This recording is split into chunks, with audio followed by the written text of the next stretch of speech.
Yep, right here. Oh, okay, great. Thank you. Okay, we're ready, Sam.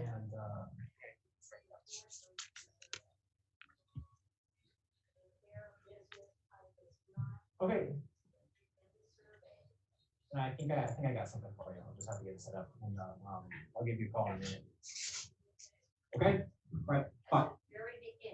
Okay. Okay. All right. Thank you and welcome to April 20th Business Town Hall. And I apologize for the delay. We've got some technical difficulties. It's going to be a while before we all get used to this virtual reality that we're in. So I find that any of you may have spent waiting for us here. So we're going to begin. The purpose of this town hall is to offer to local businesses in Lake County, as well as their employees and employers, on behalf of the employees, any updated programs based on what we had from a little over a week ago. Things have changed, the dynamics have changed. Certainly it hasn't gotten any better for folks that are out there looking for resources to maintain their business or their ability to maintain to keep their employees for when work does open back up. So we've got a lot of ground to cover. So with that, I would like to open it up to Jeff and Andy Lucas from Community Development Services to offer a presentation of their services that they're offering. Hi, thank you, Rob. This is Jeff. So just so folks know, Andy and I work, we have our own business, Community Development Services. We work on behalf of the Lake County and the Northern California Small Business Development Center group associated with Scott Rogalski. So today we wanted to talk to you folks about some of the changes that have occurred since our last meeting relative to the SBA programs and services, but also a couple of other new loan programs that we're working on and that will be available to you. Andy's going to get into the specifics of that. And then at the end of it, I want to make a quick add-on to a loan program that's available up in the Cobb area. And we're hoping to extend the area that low interest loan program is going to be made available for. So Andy, I'm going to turn it over to you to get into the two SBA programs.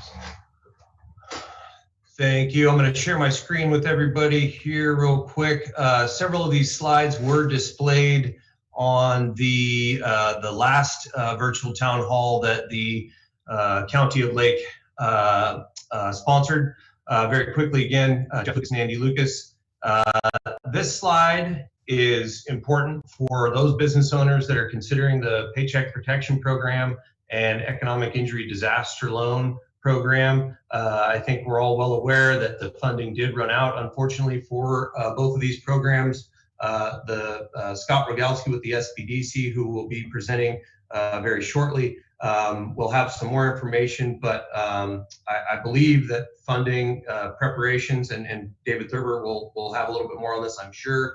Funding, I think, is fingers crossed for Wednesday that funding will be reallocated and lenders will be able to accept applications again for the Paycheck Protection Program, which is the forgivable loan program that you apply through a bank for, and the Economic Injury Disaster Loan, which is a direct application through the Small Business Administration. I am going to move through these slides relatively quickly, just because we're a little bit short on time, and I want to make sure that we cover all the questions that business owners have and get to our other presenters.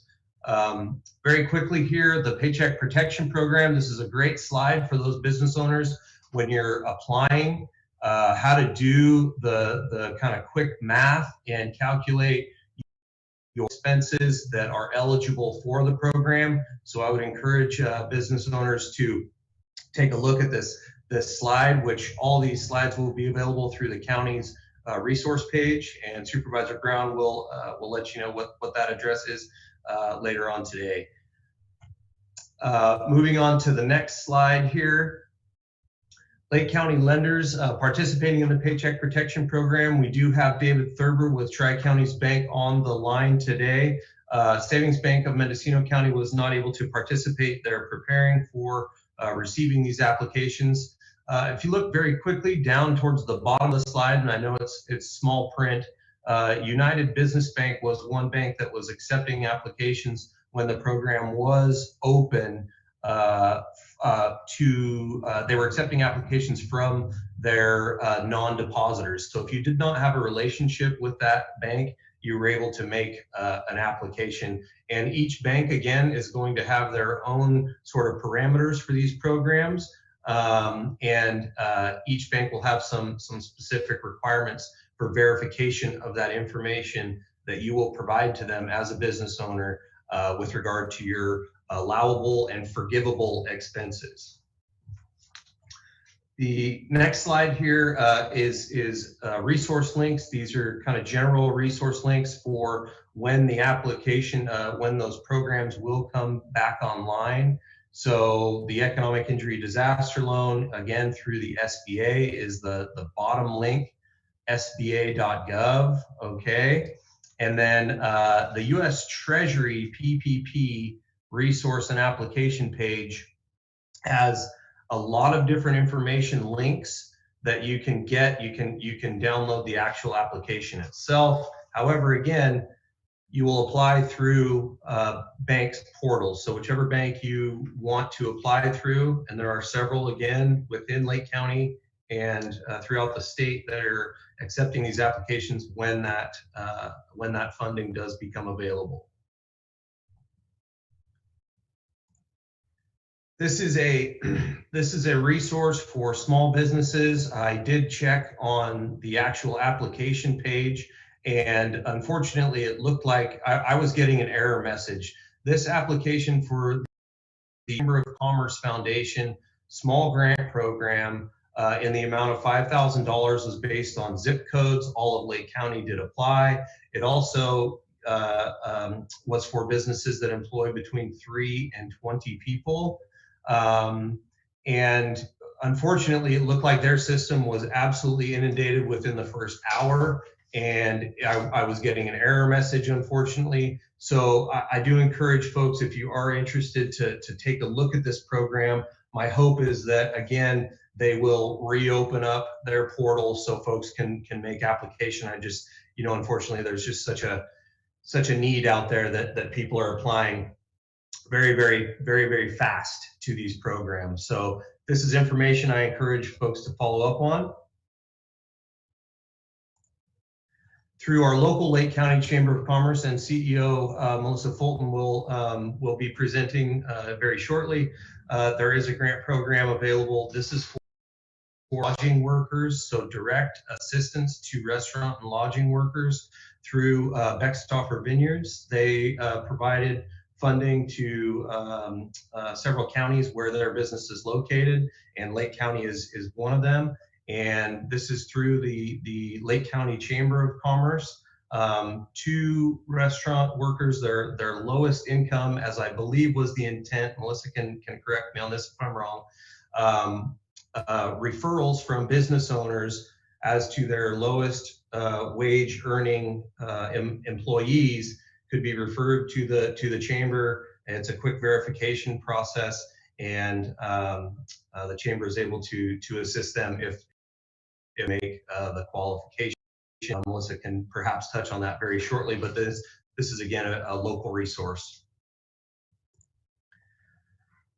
The Mendocino Economic Development Finance Corporation, EDFC, has a disaster assistance loan program.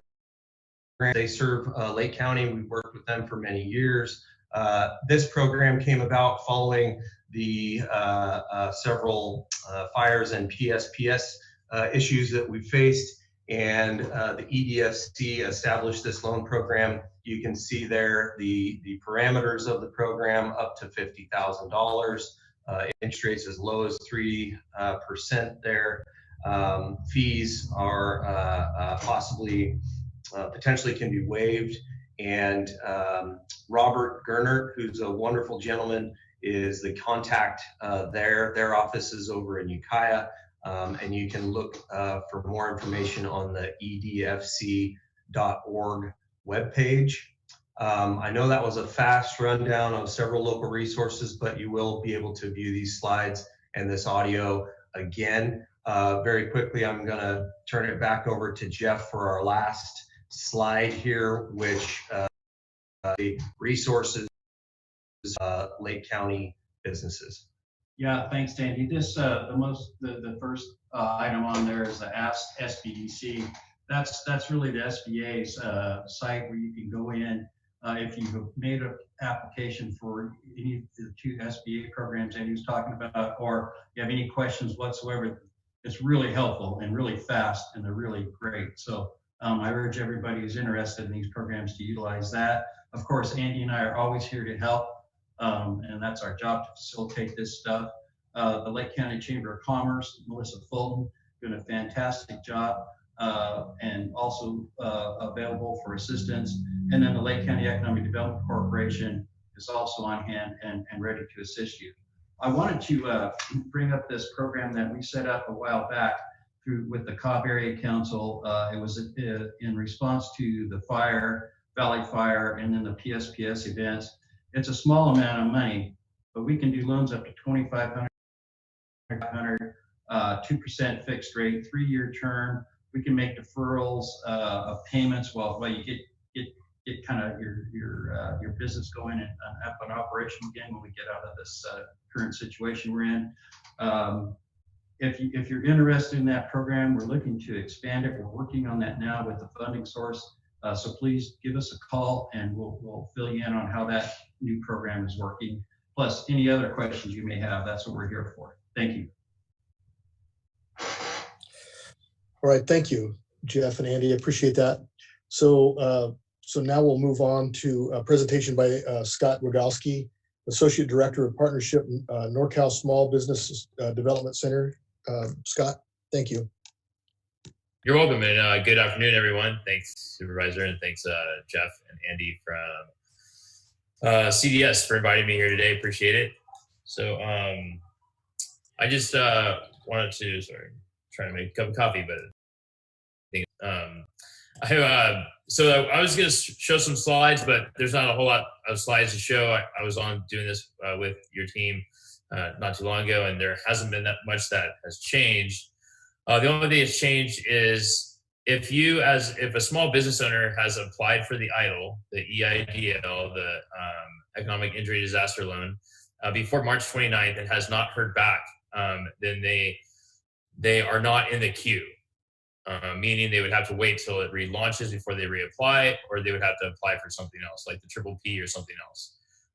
If they have applied after March 29th and they're in the queue and they have not heard anything, then they're still going to be processed and they're still going to be paid out the money that is allocated to them.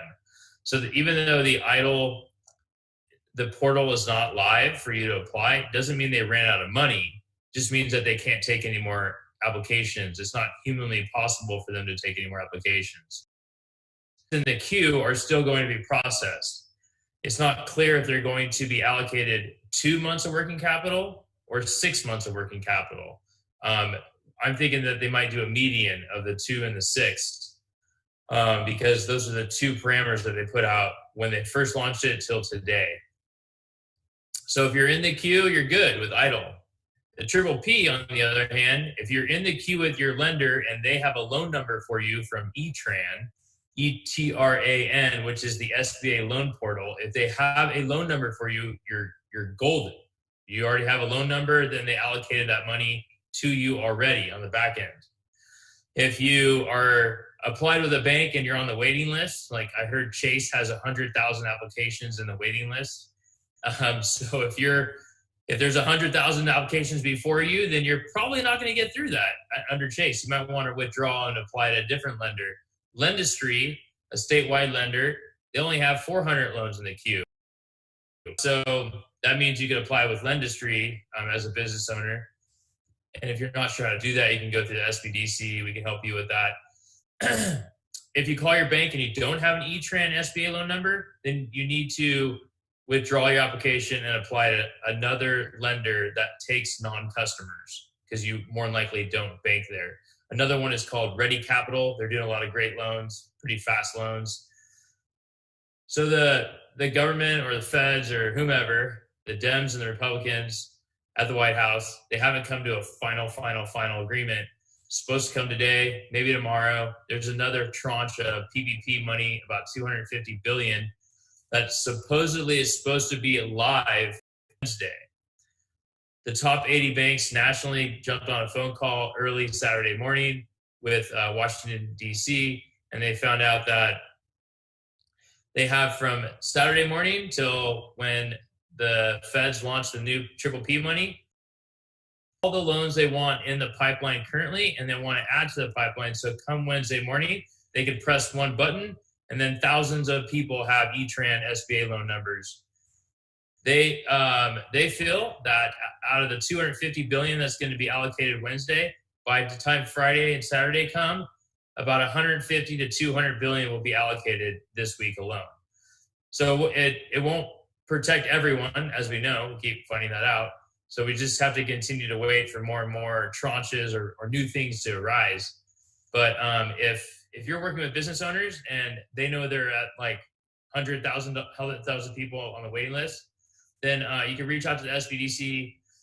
Jeff and Andy showed that. You can email us at loans@sbdc.com. You can call that 800 number, 833-ASK-SBDC.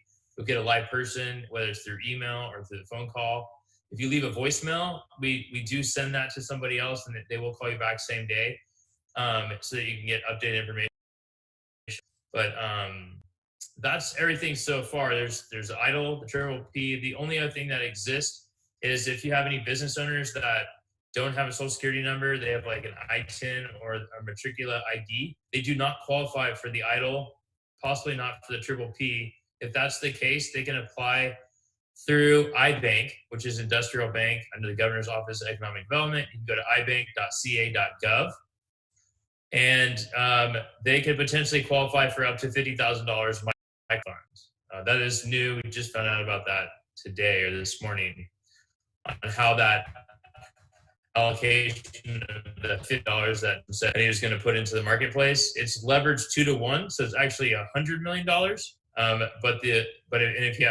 If you did not qualify, whether it's through credit or whatever terms for the EIDL or the PPP, then you can apply for that loan, that $50,000 microloan, but only if you did not qualify.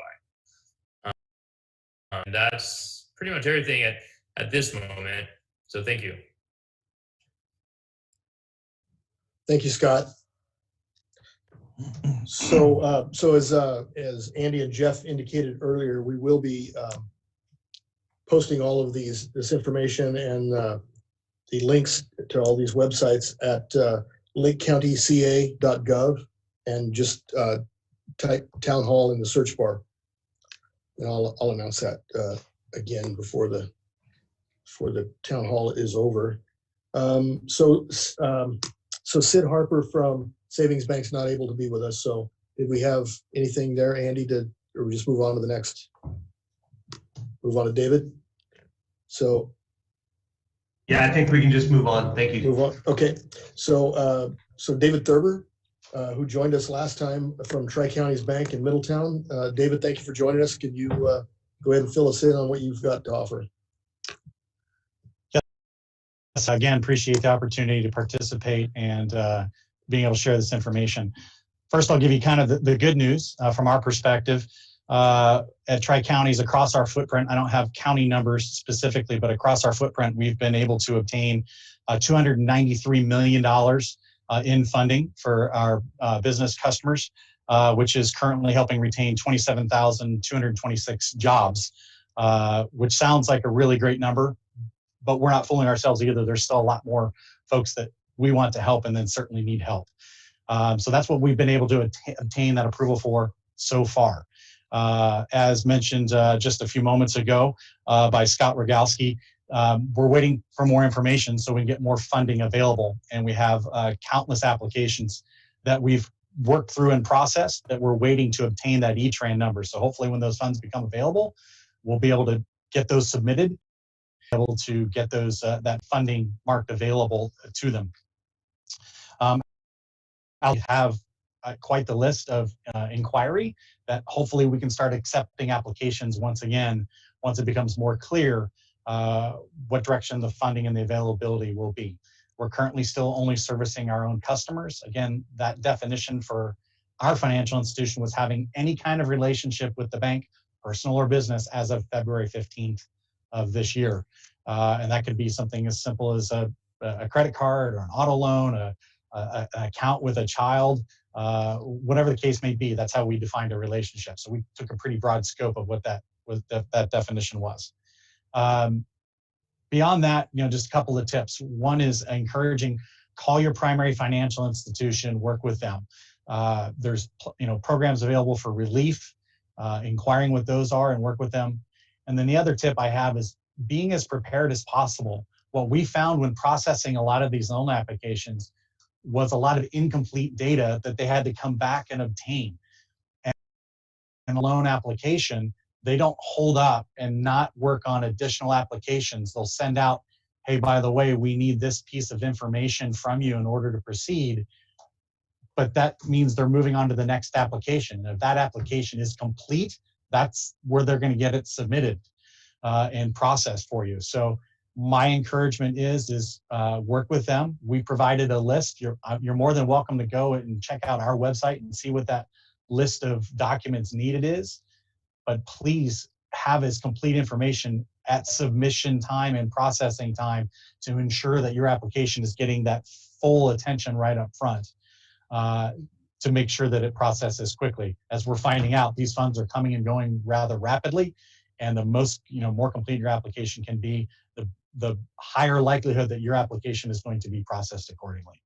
With that, thank you so much, Rob. Appreciate it, and take it from there. Okay, thank you. So we'll move on to that were submitted that I received regarding the Employment Development Department, EDD, and hopefully this will help some of you. I had a lot of these questions actually came from employers on behalf of their employees, so they're definitely concerned about that. The first question was, what is the average turnaround for application approval and then payment made? And the answer to that was, and by the way, EDD, we invited them to come. They're just so bombarded with requests like this and processing these applications and these payments that they weren't able to cut anybody loose to come in with us. So we appreciate the time that Senator McGuire's office took to get the answers to our questions. And so here that is. So in answer to the question, what is the average turnaround for application approval and then payment made? You'll receive the documents in the mail within 2 weeks of filing your claim. Notice of unemployment insurance filed, an overview of the information you provided when you filed a claim, and you need to contact UI within 10 days of the mail date if any information is incorrect. Reporting incorrect information may result in disqualification, overpayment, or overpayment penalties. Then you'll get the notice of unemployment insurance award, your weekly benefit amount, and maximum claim amount based on wages reported by your employer. Contact UI within 30 days of the mail date if any information is incorrect. Employment Development Department customer account number notification. Your EDD customer account number, EDD-CAN, is required to register for UI online and may be used instead of your Social Security number when speaking with the EDD. Unemployment insurance benefits, what you need to know. Important information about eligibility requirements for UI benefits and a step-by-step guide to certifying for ongoing UI benefits. And continued claim form. This form to certify for continued benefits every 2 weeks. You can also certify through UI Online SM or EDD Telecert SM. Receiving benefits. When your first benefit payment is posted to your account, Bank of America will mail you an EDD debit card SM. It may take 7 to 10 days to receive your debit card. Once you activate the card, you can track, use, and transfer your benefit payments. Once you activate the card, you can track, use, it looks like they put that in there twice.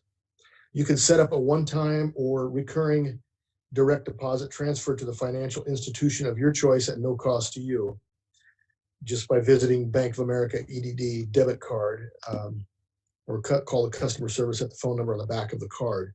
Benefits are deposited on a biweekly basis. Payment information is updated daily and is available through your UI online account or by calling the UI self-service phone line. The second question was, is EDD fully staffed now? If not, when? And if so, how long will they stay that way? Beginning Monday, April 20th today, the Employment Development Department's office hours will be extended to 8 a.m. to 8 p.m. every day in order to respond to the record number of unemployment insurance claims the state is receiving. A total of 1,340 state employees have been directed or redirected to increase staffing at the call center and assist Californians with their UI claims as hours of operation are increased. The link to that we'll also post is edd.ca.gov/about. EDD. So the EDD asks people to apply online and look first for answers on its website before calling. Governor Newsom said EDD leaders will move 550 staff members to focus on the increased volume of applicants, and will move hundreds more specifically into the call center. In the past 5 weeks, EDD has seen more than 2.7 million unemployment claims filed, nearly the same amount as all unemployment claims during the 2008 Great Recession. The third question was, if applications are not processed prior to employees going back to work, will the payments for lost time be retroactive?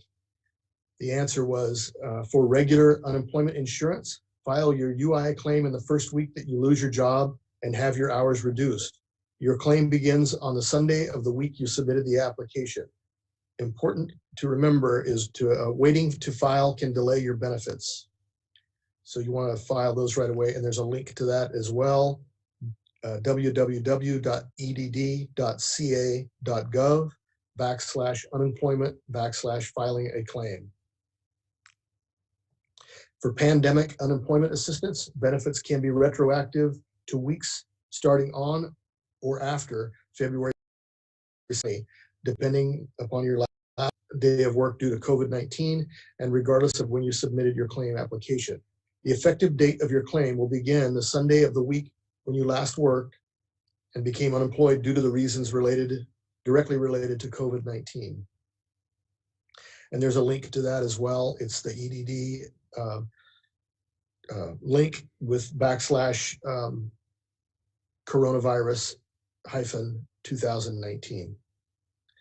Number fourth question. Does everyone that has been laid off qualify for benefits, regardless of how long they've been employed? This was asked by an employee of a newly started business. The answer was, we would recommend they submit a UI claim if they earn W-2 wages and have had their hours wages reduced. EDD will then process their application and determine if you qualify. If you did not earn enough if you did not earn enough wages before being laid off to qualify for regular unemployment insurance, you should file a claim unemployment assistance program once the application becomes available on April 28th. So that'll be coming up next week. The fifth question was, do self-employed qualify for benefits? The answer was yes. The new pandemic unemployment assistance program provision expands coverage to certain workers who traditionally are not eligible for unemployment benefits under state law, such as individuals who are self-employed, independent contractors, who have limited work history, or who have exhausted all rights to regular or extended unemployment benefits, among other issues. EDD announced on April 14th that they need 2 weeks to create the new technology to process these claims. The application will be available on April 28th. Once up and running, the EDD's new system will begin to pay individuals within 24 to 48 hours of applications being filed. Gig workers who believe they may have been misclassified as independent contractors should apply for benefits through the insurance program. True independent contractors should apply for the Pandemic Unemployment Assistance Program. Under the PUA, individuals can receive weekly benefits to be the same as those provided under the standard UI program, subject to verification of their earnings. The minimum weekly benefit amount is $167, but weekly amount may be higher and equal the amount provided under regular UI, maximum $450 per week, depending on proof of prior earnings. Individuals may receive up to 39 weeks of benefits, which can be retroactive for COVID-19 related unemployment starting February 2nd through December 31st, 2020. In addition, PUA recipients will also receive $600 per week added to their benefit for the weeks they were unemployed during the period of March 29th through July 31st, 2020. The Employment Development Department will be accepting online applications for this program beginning on Tuesdays. And there are some eligibility information and FAQs that we'll also add to our resources on our county website. Additional $600 per week from CARES Act funding. Unemployment insurance program. If you certified for unemployment insurance benefits for this past Sunday and have an EDD debit card direct deposit set up, you should have received an additional $1,200. Payments are deposited biweekly on top of your weekly benefits. If you certified on Monday, you should see that on your card today. If you haven't received your debit card yet, then it may take a few extra days for you to receive the $600. You will also receive an additional $600 for the week of April 5th if you qualify for benefits that week. The additional $600 per week will end on July 31st. On the PUA program, you will receive an additional $600 to begin receiving PUA benefits. It will be paid on top of your weekly benefits. The additional weekly benefit will apply to the weeks between March 29th and July 31st, 2020. So those are the questions that we had regarding EDD.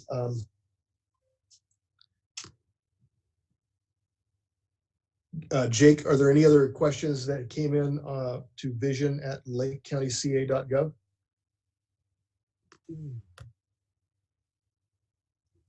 I do not know about that email address. I cannot say. Okay. I don't, maybe we'll check to see who's monitoring that. Yeah, let me see who's monitoring that, and I will follow up. Those were supposed to be submitted by yesterday, 5 p.m., but if there are any others that came in on any other forum that we have, we could take them. So with that, we will move on to Superville, who I'm working with him directly on the Blue Collar Committee, and he's going to share with you some of the ideas, initiatives, and valid concerns that we've been offered by local businesses, and what's happening as far as the anticipation of maybe opening up some of those businesses. Supervisor Crandall. Yes, thank you, Supervisor Brown. Yes, so just a little recap. The Blue Collar Committee has been meeting for at least a month now. This committee is comprised of business owners that are involved not only with realty, store owners, there's also salon owners, hotel owners, things like that. The Chamber of Commerce, Jeff and Andy from Community Development, and then there's other folks that, of course, join in as well. Supervisor Brown initiated this concept, and they were all noticing some disconcerting attributes in regard to essential businesses that have been allowed to open in the stores locally. And so they were noticing like stores were able, that they were able to sell, but because they sell like, food and water, or even things as like a refrigerator. So they were noticing that, and it's like, wait, I could sell those things too. I have those, but they were just feeling a little disconcerted about that. So they were worried that we also noticed that there was going to be some major implications in regards to agriculture. So if there's no protocol in place to work during these harvesting seasons, they're going to have some problems with that. So they're thinking of ideas to try to start getting ready for recovery. Realtors also have a lot of very effective policies in place in order to provide tours, because right now they're allowed visual tours, but they feel that they can do actual tours by, for example, allowing the person to test for the COVID-19 by using thermometers. They have the thermometers that you use in your head, making sure that you have the proper PPE on, scheduling appointments. Same with the salons and the bar. Visual appointments, work in that kind of aspect. Because what the problem too that they're noticing is now that people are even out for essential shopping or essential commerce, there's not a lot of places to go. And so if they were able to actually open response, then they would be able to provide that. And they're, you know, they have good ideas to do this, and they're responsible. They've been working on these for quite some time. Let's see, I think I have a lot of notes, but I covered a lot of it. You know, they're not looking to do anything outside the ordinary in regard to the governor's orders or Dr. Pace's orders. They just feel that they're prepared to conduct business and responsibly open. They want to be just in tune with the governor's orders and be able to conduct commerce and provide other options for people and do business in a safe and effective manner. Another thing to add is that recently I've been put onto there's a COVID recovery group that Dr. Pace is holding, and I'm able to be on that and share their thoughts and initiatives for that. They're also the Blue Collar Committee are things in line of wanting to open different parks so that people can actually go and exercise so that they don't start getting, you know, overweight, or even for mental stability, even allowing different things like kayaking on the lake and simple things that aren't going to invoke people coming from out of town into our areas. And so this group has a lot of great ideas. They're working constructively in a way to try to help us, you know, with bringing things back to normalcy. And hopefully when we start doing the recovery phase, this work that the Blue Collar Committee has put together is going to be a really big factor in it. So that's the kind of rundown that I have of it. Is there anything else you would have to add there, Supervisor Brown? No, I think you covered it. The main thing is, you know, private enterprise and entrepreneurs are without question the most creative groups that there are. They can come up with plans and implement them themselves, their employees, and the public much quicker than the government can. And so I really appreciate the work that they're doing and your help on that as well. And you know, both of us are going in there from the perspective of not just being on board, but also being in business ourselves. So we can certainly relate to that, and it's been very helpful to both of us. So thank you. Right. And the last thing I'll add is that, especially in regard to the realtors, is that, you know, because of these different initiatives like the CARES Act and PPP and EIDL, some folks aren't able to attain that type of help because they're running out of funding or they're running out of applications. So it really would help if people could refinance or buy homes or sell homes in this time frame to be able to use their own assets to recover from this situation. So I just wanted to add that. Yeah, thank you. That's a good point. So we'll move on to Melissa Fulton, the CEO of Lake County Chamber of Commerce, who also Blue Collar Committee with us. Melissa, what can you offer us here? Thank you very much, Rob. I appreciate participating in the Blue Collar Committee and also in these town hall meetings, which I think are very important for our general public to be able to listen in to and send questions to. And I think it's, I don't recall you mentioning today the turnout we had on the last town hall meeting, which I thought was amazing. Something like 10,000 people either watched or listened later to the town hall itself. So obviously we're reaching out. I wanted to talk a little bit about the Beckstoffer Vineyard offer. And this offer is limited to 2 employees from each restaurant and each lodging facility in the county of Lake. And suggested that those owners of those businesses submit the names of 2 of their lowest paid employees to qualify those employees to each receive a $300 check directly to their mailing address. So at this point, out of 110 people that are 110 open slots, I should say, I still have 57 slots open. So when this is all said and done, employees in Lake County that I've just described will receive a total of $33,000 from Beckstoffer Vineyards. He has also made that available in Sonoma and Mendocino County, a like amount.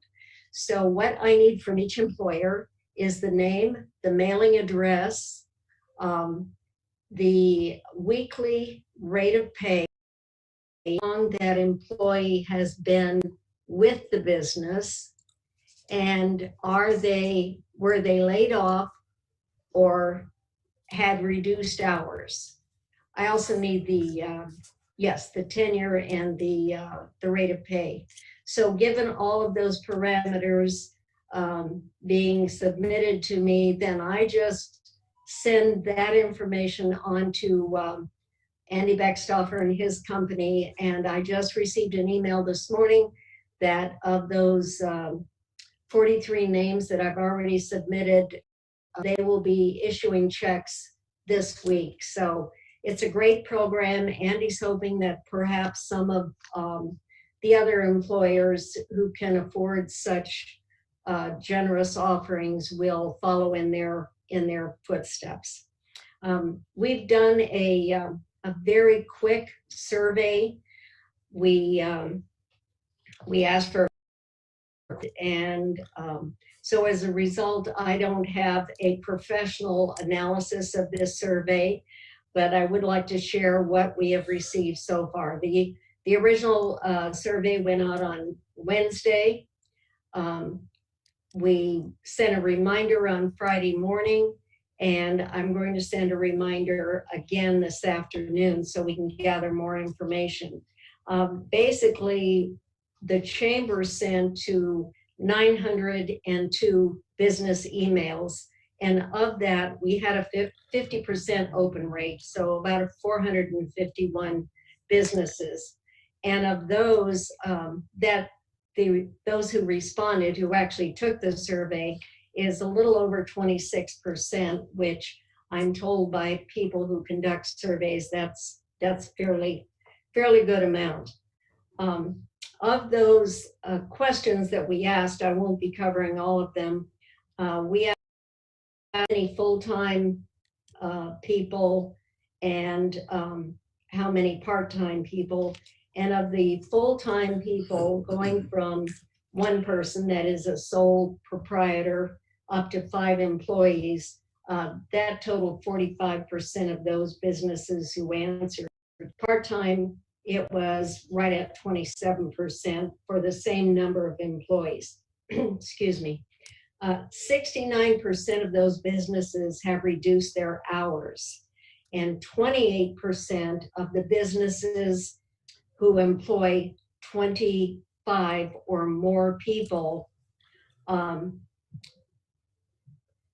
45 again, excuse me, got lost there. 28% of the large businesses have cut their hours from full-time, I take that to mean 40 hours a week, to 16 hours a week. So that's a huge reduction that really amplifies some of the information that you've heard previously this afternoon. Too many people out of work, a lot of people who cannot visit even the local businesses who are open other than grocery stores, because obviously everyone has to eat. We asked how many people are, how many businesses are operating remotely, how many are on-site only, and how many are both on-site and remote. 39% of our businesses, of those who answered, are operating remotely, and 33 are doing both on-site and remotely. How many businesses have closed completely? Out of 107 businesses, 28% closed completely. So majority who are still open and operating. And then 77 businesses, or 68%, said that they had reduced their hours. One of the final questions was, what is your greatest concern as this goes on? And the greatest concern is meeting their capital requirements for the next 90 days. That's 43% of them are concerned about meeting it for 90 days. However, 28% are concerned about the next 60 days, the next 2 months. In other words, they're not concerned they're going to make it another 2 months. The final question had to do with, have you applied for financing? 54% have already applied for financing, but as we've heard from Scott and from David, a lot of those people may have applied, but it's questionable whether or not they are going to be able to receive